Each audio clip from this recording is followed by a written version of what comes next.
सभी हिंदी विद्यार्थियों को स्वागत है।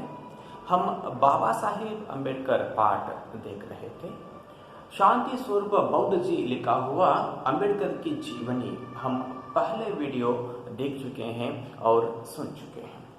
पहले वीडियो में हम अम्बेडकर जी जो प्राथमिक शिक्षा जब लेते समय उन्हें अनेक कठिनाइयों का सामना करना पड़ता है, अनेक सामाजिक अत्याचारों को सहन करना पड़ता है, इन विचारधाराओं को देख रहे थे। अब आगे पेज नंबर 43 सेकंड पैराग्राफ वहां से देख लीजिए। सन 1907 में भीमराव ने मैट्रिक की परीक्षा पास की। देख लीजिए यहाँ पर 1907 में भीमराव 10वीं कक्षा मैट्रिक पास हो जाते हैं। एक अछूत बालक के लिए यह महान उपलब्धि थी। यहाँ पर लेखक लिखते आ रहे हैं एक अछूत बालक यानी कि निम्न जाति के जो बालक के लिए यह एक महान उपलब्धि थी। क्या महान उपलब्धि? 10वीं कक्षा पास होना। उपलब्धि शब्द का अर्थ प्राप्ति। इस अवसर पर भीमराव के सम्मान में एक सभा का आयोजन किया गया, जिसमें कृष्ण जी अर्जुन केलुस्कर जी ने अपनी लिखी हुई पुस्तक बुद्ध जीवनी भीमराव को भेंट की। देख लीजिए यह 10वीं कक्षा पास होते हैं तो इसकी सम्मान करने के लिए एक सभा का जो आयोजन वहां पर होता है। उस सभा में कृष्ण जी अर्जुन केलुस्कर जी क्या करते हैं, वे खुद लिखे एक पुस्तक, उस पुस्तक का नाम है बुद्ध जीवनी को इसे भेंट के रूप में दिए जाते हैं। इसी समय रामजी सूबेदार ने घोषणा की। इस संदर्भ में उनके पिताजी, किनके पिताजी?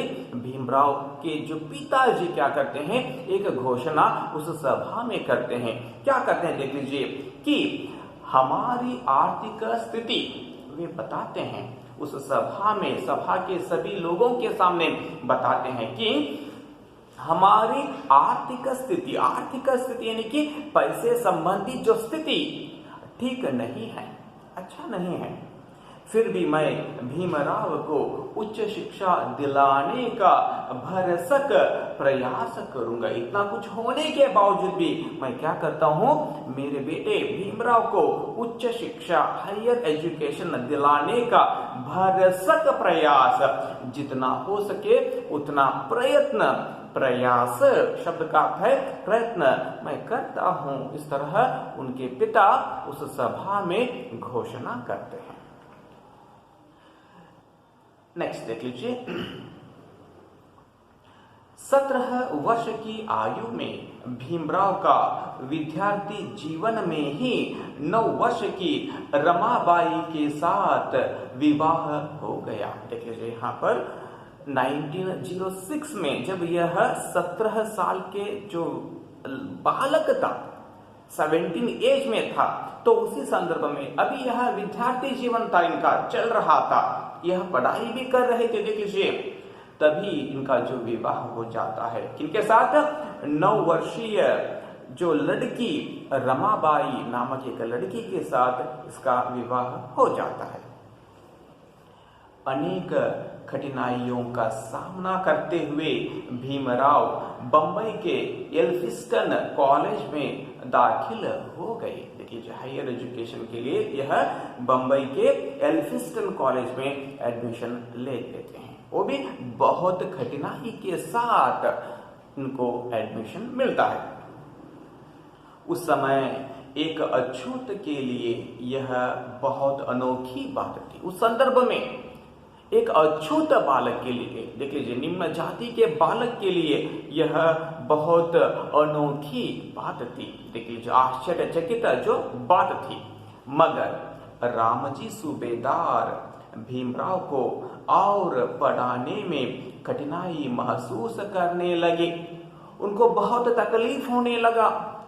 बेटे के पढ़ाई के लिए पैसे खर्च करना बहुत मुश्किल हो रहा था उन्हें।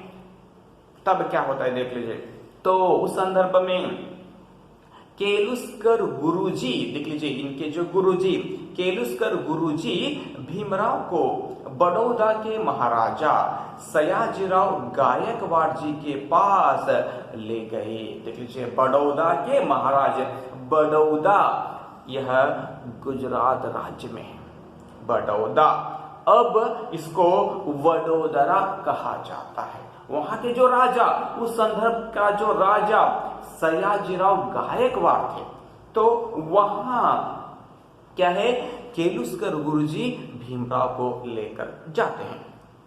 भीमराव ने अपनी विद्वत्ता एवं बुद्धिमत्ता से भीमराव क्या करते हैं, महाराजा के सामने अपनी विद्वत्ता और बुद्धिमत्ता से महाराजा का दिल जीत लिया। महाराजा ने भीमराव की उच्च शिक्षा के लिए ₹25 मासिक छात्रवृत्ति स्वीकृत कर दी। इनकी बुद्धिमत्ता को देखते हुए महाराज क्या करते हैं, इनको हर महीने मासिक यानी कि हर महीने 25 रुपीस छात्रवृत्ತಿ ಅಂದ್ರೆ ಸ್ಕಾಲರ್‌ಶಿಪ್ ಕೊಡ್ತೀನಿ ಅಂತಂದವರು ಏನ್ ಮಾಡ್ತಾರ, ಒಪ್ಕೊಂತಾರ। स्वीकृत कर दिया, ಒಪ್ಪಿಕೊಂಡ್ರು ಅಂತ ಅರ್ಥ।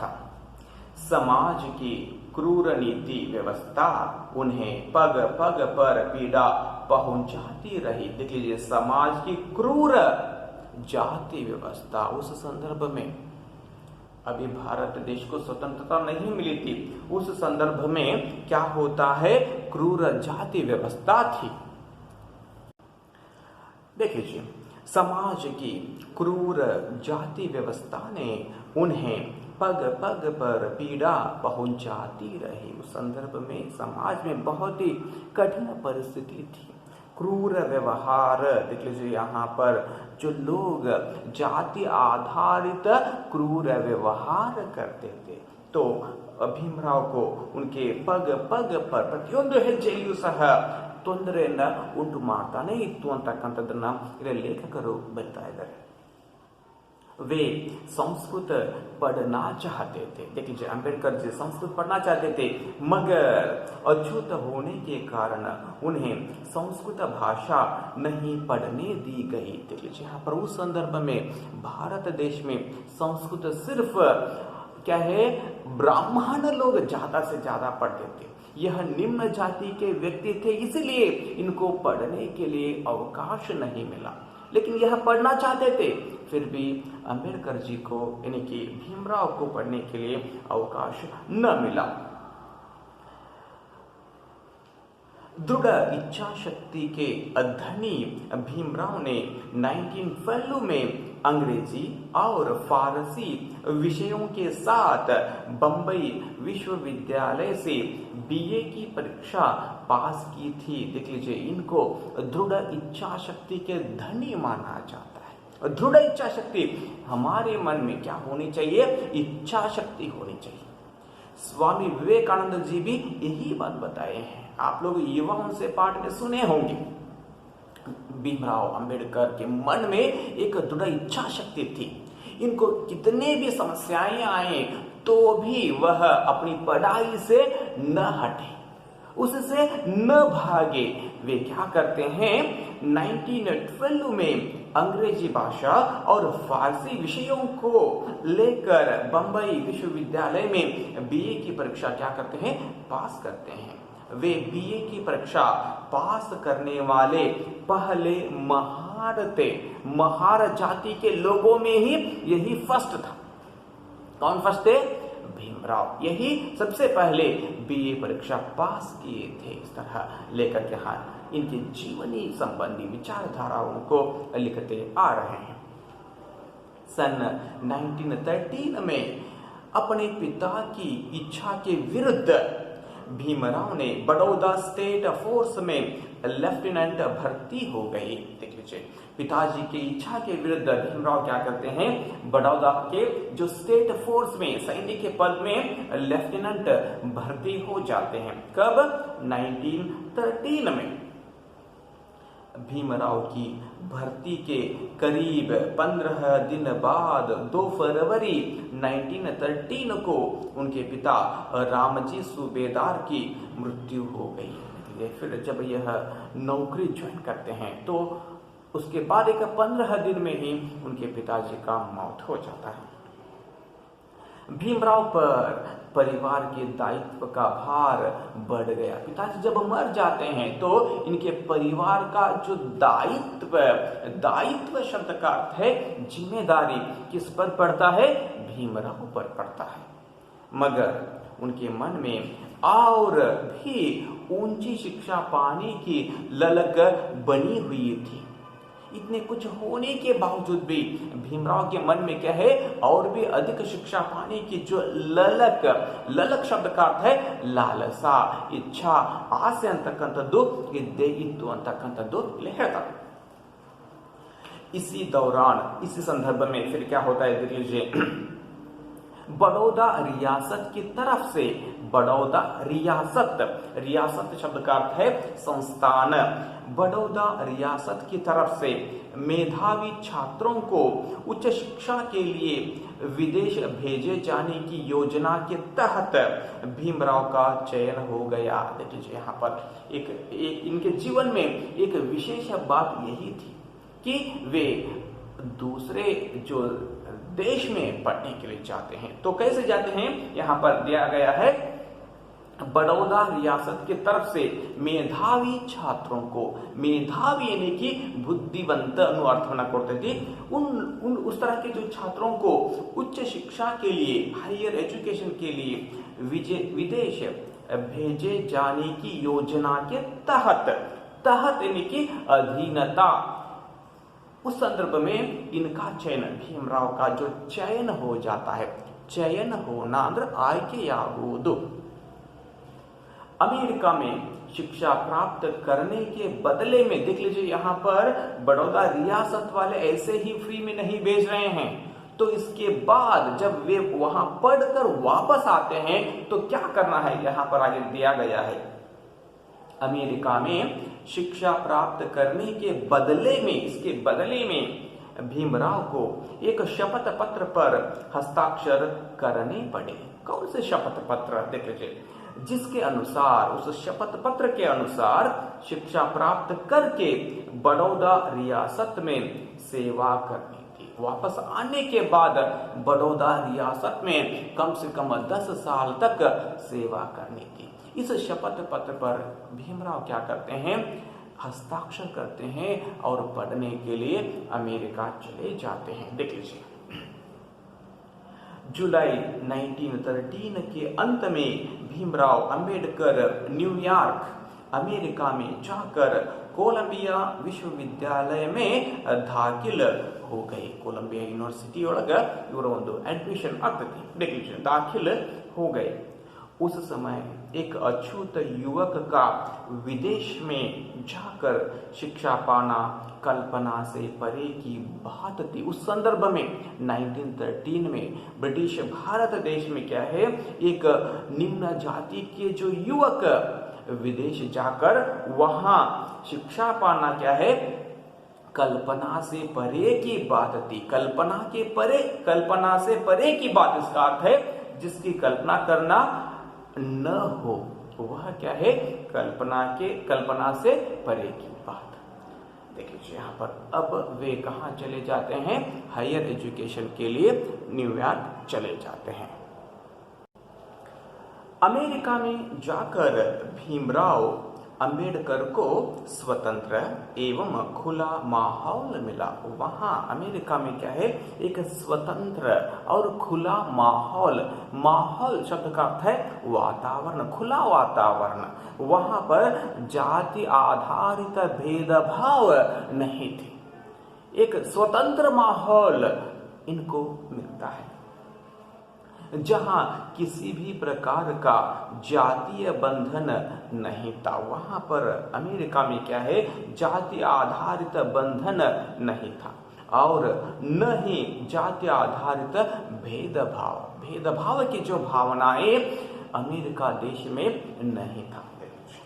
तो अंबेडकर क्या करते हैं, देख लीजिए, तब भीमराव का पढ़ाई में खूब मन लगा। तो पढ़ाई में उनका मन और ज्यादा लगता है। देखिए, अमेरिका में उदार, प्रेमपूर्ण और समानता के व्यवहार ने उन्हें धन अभाव के कारण भूखा प्यासा रहकर भी उच्च शिक्षा प्राप्त करने के लिए प्रेरित किया। देख लीजिए, उनको ठीक तरह से खाना भी नहीं मिलता था। एक एक बार भूखा प्यासा रहकर भी वे क्या करने लगे, हायर एजुकेशन, उच्च शिक्षा प्राप्त करने में जुटे रहे। फिर देख लीजिए आगे,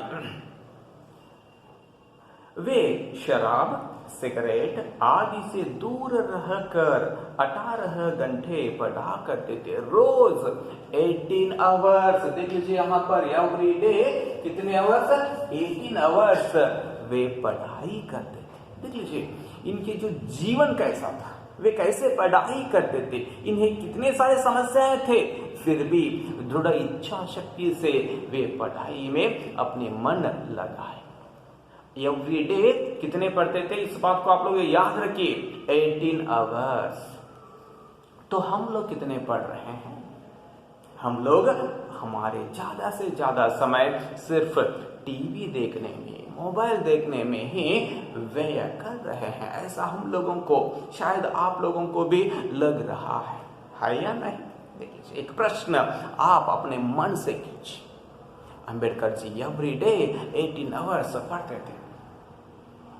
इसी दौरान उनकी नजर कमजोर हो गई। इस संदर्भ में उनकी नजर, दृष्टि, उसमें कमजोरी आ जाती है और उन्हें चश्मा लगाना पड़ा। तो चश्मा उस संदर्भ में उनको आ जाते हैं। अमेरिका में उन्होंने राजनीति शास्त्र क्या क्या पढ़े हैं, वहां पर दिया गया है। राजनीति शास्त्र, नैतिक दर्शन शास्त्र, मानव विज्ञान, समाज विज्ञान, अर्थशास्त्र आदि विषय पढ़े। इन सारे विषयों को वे पढ़ते हैं। सन 1915 में उन्होंने MA तथा 1916 में PhD की डिग्री प्राप्त की। देख लीजिए, MA और PhD ये करते हैं। कब करते हैं? 1916 में PhD की डिग्री ये पास करते हैं। PhD मतलब डॉक्टरेट ऑफ फिलॉसफी। देख लीजिए, अब वे भीमराव अंबेडकर से डॉक्टर भीमराव अंबेडकर हो गए। देखिए, आगे सन 1916 में ही डॉक्टर अंबेडकर और अधिक शिक्षा पाने के लिए लंदन पहुंचे। फिर कहाँ पहुंचते हैं? 1916 में हायर एजुकेशन और भी ज्यादा पढ़ने के लिए लंदन चले जाते हैं। लंदन के प्रोफेसरों ने उन्हें डॉक्टरेट ऑफ साइंस की तैयारी करने की अनुमति दे दी। उन्होंने तुरंत शोध कार्य आरंभ कर दिया। शोध कार्य यानी कि रिसर्च आरंभ करते हैं अपने जो डॉक्टरेट ऑफ साइंस के लिए। इसी बीच उन्हें बड़ौदा के दीवान ने एक पत्र लिखा। बड़ौदा के दीवान, दीवान शब्द का अर्थ है मंत्री। भीमराव को एक पत्र लिखते हैं कि उसमें क्या लिखा था कि छात्रवृत्ति की अवधि खत्म हो चुकी है। छात्रवृत्ति यानी कि स्कॉलरशिप। छात्रवृत्ति इस शब्द का अर्थ है स्कॉलरशिप। इसका जो अवधि, जो समय, वह खत्म हो चुकी है। अतः तुरंत वापस लौटकर शपथ पत्र की शर्तों के अनुसार बड़ौदा रियासत की 10 वर्ष तक सेवा करो। इस तरह एक पत्र कौन लिखते हैं? बड़ौदा के दीवान लिखते हैं कि अंबेडकर जब अमेरिका आ रहे थे तो उस वक्त शपथ पत्र पर हस्ताक्षर करके आए थे, तो समय समाप्त हो गया था, तो वे पत्र लिखते हैं। डॉक्टर अंबेडकर को अपनी पढ़ाई बीच में ही छोड़नी पड़ी है। भारत रवाना होने से पूर्व उन्होंने विश्वविद्यालय से यह अनुमति ले ली कि, क्या अनुमति लेते हैं देख लीजिए, कि अक्टूबर 1921 तक अधूरी पढ़ाई पूरी की जा सकती है।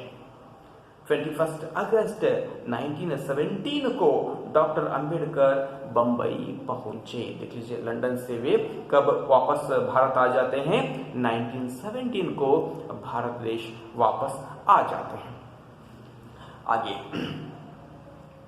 बड़ौदा रियासत की शर्त के अनुसार डॉक्टर अंबेडकर ने सैन्य सचिव पद पर कार्य आरंभ किया। फिर सैन्य सचिव के जो कार्य, उस कार्य को आरंभ करते हैं। मगर इतने उदार महाराजा की बड़ौदा नगरी में, देख लीजिए, वह राजा तो बहुत उदार थे।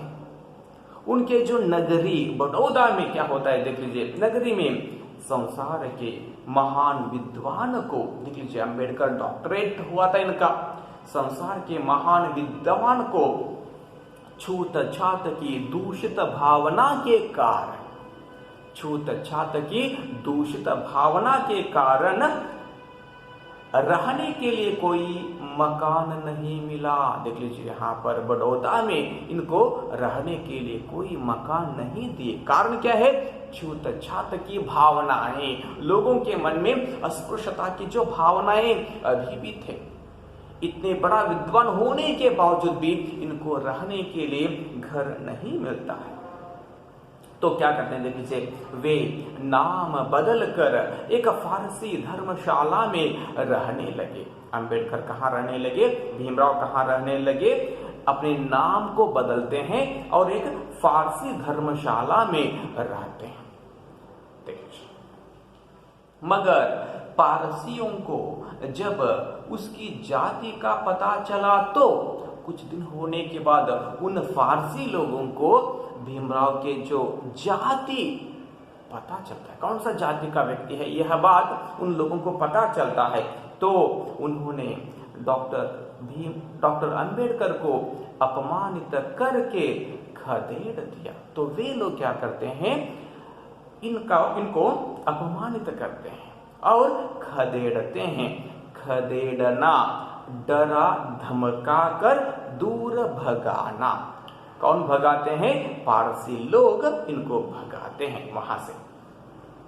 कितना मजबूत रहा होगा डॉक्टर अंबेडकर का जिगर, देख लीजिए, उनका जो जिगर, जिगर शब्द का अर्थ है मन, हृदय, कितना मजबूत रहा होगा। मजबूत और गट्टी मुट्ठ। अगर इस तरह का जो अपमान अगर हम लोगों को होते तो देख लीजिए, यहाँ पर इतना कुछ सहते हैं। उनका पीएचडी हुआ है, विदेशों में जाकर पढ़ाई करके आए हैं, महान विद्वान बना है, फिर भी बड़ौदा में उनको रहने के लिए स्थान नहीं मिल रहा है। फारसी लोग भी इनको क्या करते हैं? अपमानित करके खदेड़ते हैं। देख लीजिए, जो इतने जुल्म सहकर भी प्रगति पथ पर अग्रसर होते रहे, इतने सारे जुल्मों को सहन करते हैं अंबेडकर जी, और सहन करके प्रगति के पथ पर, प्रगति यानी कि आगे बढ़ने के जो पथ पर अग्रसर होते रहे, आगे बढ़ते रहे। डॉक्टर अंबेडकर ने एक जगह लिखा भी है, देख लीजिए, बाद में जब अंबेडकर कुछ पुस्तकों को लिखते हैं तो उन पुस्तकों में एक जगह पर इस विषय पर एक वाक्य भी लिखे हैं। क्या लिखे हैं? देख लीजिए, वर्षों का समय बीत जाने पर भी, बहुत सारे वर्ष भी बीत चुके हैं, बीत जाने पर भी पारसी सराय में, उस जो पारसी सराय, सराय शब्द का अर्थ है रहने का स्थान, धर्मशाला, देख लीजिए, वहां पर जब ये थे पारसी सराय में मेरे साथ हुए दुर्व्यवहार, मेरे साथ यानी कि अंबेडकर जी के साथ हुए दुर्व्यवहार, बुरे व्यवहार का जो स्मरण करते ही, उनका स्मरण करते ही, याद करते ही मेरी आंखों में आंसू छलक पड़ते हैं। अगर वह जो बात मुझे याद आ जाते हैं तो मेरे आंखों से क्या है, आंसू आने लगते हैं। इस तरह अंबेडकर एक जगह पर उस घटना के बारे में लिखे हैं। यहाँ तक इस वीडियो समाप्त करेंगे, फिर अगले वीडियो में जो आगे के भाग को कंटिन्यू करेंगे। धन्यवाद।